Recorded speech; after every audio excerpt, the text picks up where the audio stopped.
परेशान क्यों दिखाई देते हैं? परेशान तो रहूंगा ना पार्वती, आखिर एक बेटी का बाप जो ठहरा। पार्वती, अब उसके हाथ पीले करने का समय आ गया है। पर हमारी आनंदी तो अभी सिर्फ 9 साल की है। अभी तो उसके पढ़ने, लिखने और खेलने कूदने के दिन हैं। देख पार्वती, लड़कियां पराया धन होती है और जितना जल्दी इन्हें घर से विदा कर दे उतना अच्छा है। कल से आनंद की पढ़ाई लिखाई बंद। पर बाबू, इसमें मेरी क्या गलती है? आप मुझे पढ़ाई करने क्यों नहीं देते? तेरी गलती है कि तू एक लड़की है। लड़का होती तो क्या बाबू? लड़का होती तो क्या? ऐ लड़की, ज्यादा जबान ना चला, नहीं तो जबान हलक से खींचकर बाहर निकाल दूंगा। बाबू, मैं पढ़ लिख कर कुछ बनना चाहती हूँ। मेरी पढ़ाई ना रोको बाबू।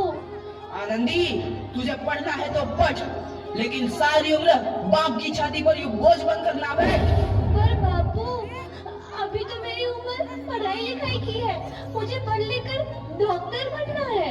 पढ़ाई पढ़ाई पढ़ाई, आज तो तेरी इन किताबों का काम तमाम करके ही छोड़ूंगा।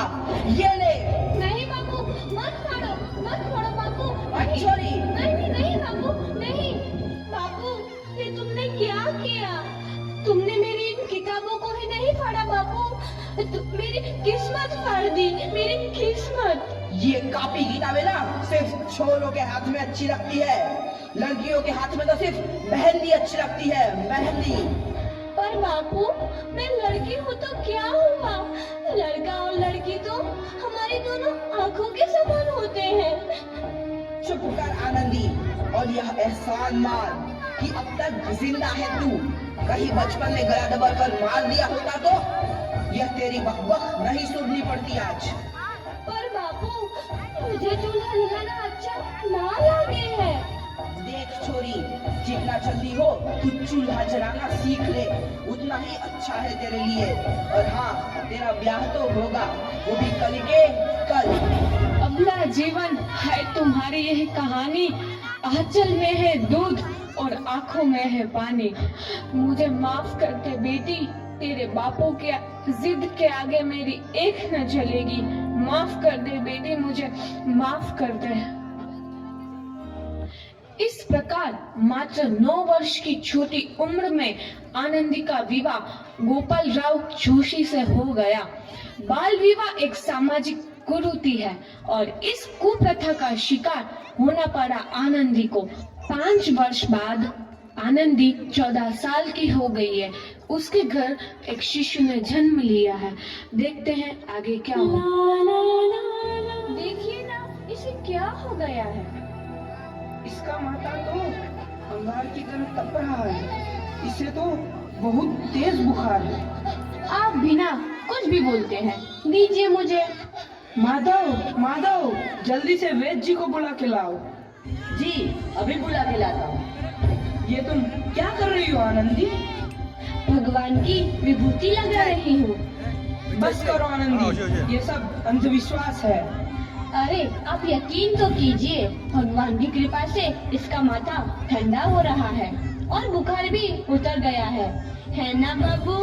देखिए, दीजिए मुझे। उठो बाबू, आंखें खोलो, तुम्हें तुम्हारी माँ बुला रही है। आंखें खोलो, देखिए ना इसे क्या हो गया है। आंखें भी नहीं खोल रहा। आंखें खोलो बेटा। आप चुप क्यों है? आंखें खोलो बेटा, आंखें खोलो। आनंदी, हमारा बेटा कभी आंखें नहीं खोलेगा। नहीं, ऐसा नहीं हो सकता। मेरे बेटे को मुझसे कोई नहीं छीन सकता, कोई नहीं छीन सकता। पागल मत बनो आनंदी। माधव, माधव। आनंदी, बंद करो ये पागलपन। भगवान ने मेरा बच्चा छीन लिया। भगवान ने नहीं, तुम्हारी अशिक्षा और अंधविश्वास ने तुम्हारा बच्चा छीना है। अगर तुम पढ़ी लिखी होती तो आज हमारा शिशु जीवित होता। तुम अनपढ़ थे आनंदी, अनपढ़। नहीं, अब मैं अनपढ़ नहीं रहूंगी। नहीं रहूंगी मैं अनपढ़। मैं पढ़ूंगी ताकि कल किसी और आनंदी को इलाज के अभाव में अपना बच्चा ना खोना पड़े। शाबाश आनंदी, और यही तुम्हारे अपराध के लिए प्रायश्चित भी है।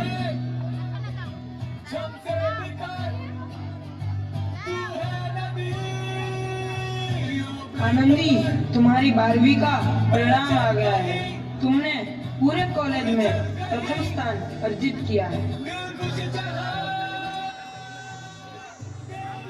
आनंदी, तुम्हारी मेहनत रंग लाई है। तुम्हें शिक्षा वृत्ति मिली है। ये लो तुम्हारे अमेरिका जाने की टिकट। मुझे शिक्षा वृत्ति मिल गई? मैं अमेरिका जा रही हूँ? पर ये सब मैं अकेले कैसे कर पाऊंगी? आनंदी, अपने आप को इतना कमजोर क्यों समझ रही हो? फिर इतना पढ़ने लिखने का क्या फायदा? तुम अभी गवार की गवार नहीं हूँ मैं अब गवार।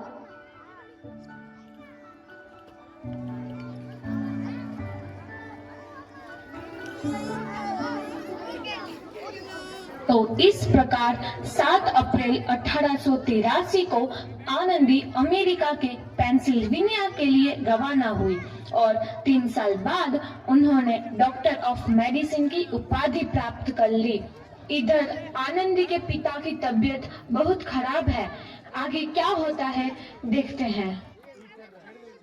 लगता है अब मेरे जाने का समय आ चुका है। मैं नहीं बचूंगा। ऐसा मत बोलो। शहर के सिटी हॉस्पिटल में अमेरिका से डिग्री लेकर कोई बड़ा डॉक्टर आया है। एक बार वहाँ चलकर दिखा लेते हैं। हाँ, सही बोला भैया। कम से कम दिल को तसल्ली तो मिल जाएगी। हाँ हाँ, चलो चलो जल्दी हॉस्पिटल चलते हैं।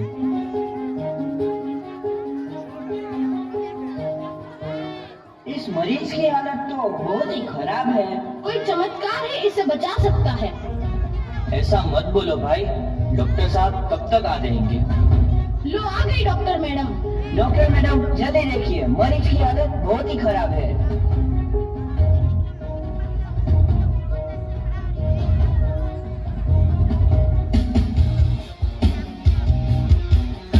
अब आप बिल्कुल ठीक हैं। मौत के मुंह से आपको बचाया है डॉक्टर मैडम ने। डॉक्टर साहब ने मुझे बचा लिया। मुझे मिलना है डॉक्टर साहब से। डॉक्टर साहब नहीं, डॉक्टर मैडम बोलो। डॉक्टर मैडम, उन्होंने ही तुम्हें जीवन दान दिया है। लो आ गई डॉक्टर मैडम, मिल लो उनसे। डॉक्टर मैडम, आपका बहुत बहुत धन्यवाद। आपने मेरी जान बचाई। इसके बदले में मैं गरीब भला आपको क्या दे सकता हूँ? वचन, वचन चाहिए मुझे कि कभी ये नहीं कहोगे कि लड़कियां कुछ नहीं कर सकती। वचन? ये कैसा वचन? अरे श्यामलाल, तुमने पहचाना नहीं? तुम्हारी बेटी आनंदी। आनंदी? मेरी बेटी आनंदी डॉक्टर? हाँ बापू, वही आनंदी जिसके लिए बचपन में तूने चूल्हा और दुल्हा के अलावा कुछ नहीं सोचा था। आनंदी, आनंदी मेरी बेटी, मुझे माफ कर दे। मैं तेरा गुनहगार हूँ बेटी। नहीं नहीं बापू, वही आनंदी जिसके हाथ पीले करके तुम उसकी सारी जिंदगी काला कर देना चाहते थे। माफ कर दे मुझे मेरी बच्ची, माफ कर दे। मैं तेरा अपराधी हूँ मेरी बच्ची, माफ कर दे। नहीं बापू, मैंने तो तेरा एहसान चुकाया है। याद है ना अपना एहसान जो बचपन में तुमने मुझ पर किया था? ताने सुना सुना कर जीते जी मार डाला था मुझको। अब बोल, और किस किस को मारेगा? आनंदी बेटी, मुझे माफ कर दे मेरी बच्ची। मैं तेरा गुनहगार हूँ। बापू, आपने ही तो बोला था किताबें सिर्फ बेटों के हाथ में अच्छी लगती है, बेटियों के हाथ में तो सिर्फ मेहंदी।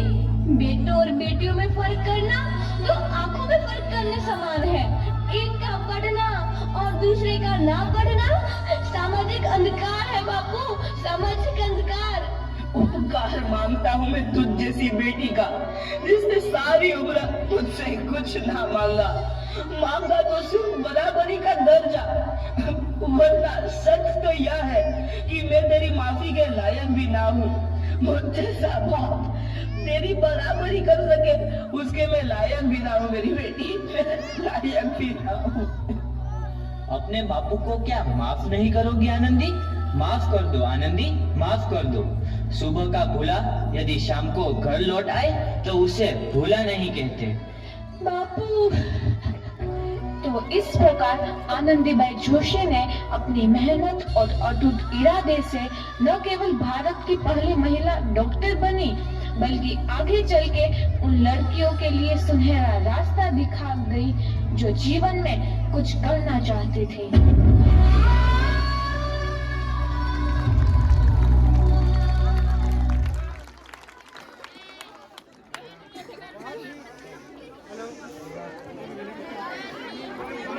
बहुत ही सुंदर प्रस्तुति। सही में आज डॉक्टर आनंद जी के जैसे कितनों ही लड़कियों का जो है भविष्य अंधकार में डाल दिया जाता है बाल विवाह के कारण, और उन्हें शिक्षा से दूर रखा जाता है। और इसी कार्यक्रम में मैं चाहूंगी जो देश की प्रथम शिक्षिका सावित्रीबाई फुले, उन्हें मैं सशक्त नमन करूंगी। उन्होंने 1 जनवरी को अपना बालिका के लिए और लड़कियों के लिए स्कूल स्थापित किया था। मैं सावित्रीबाई फुले को सशक्त नमन करता हूं, और उन्हीं की वजह से आज हमारे जो भारत की महिला आज शिक्षा के आगे के दौर पर गुजर रही है। धन्यवाद।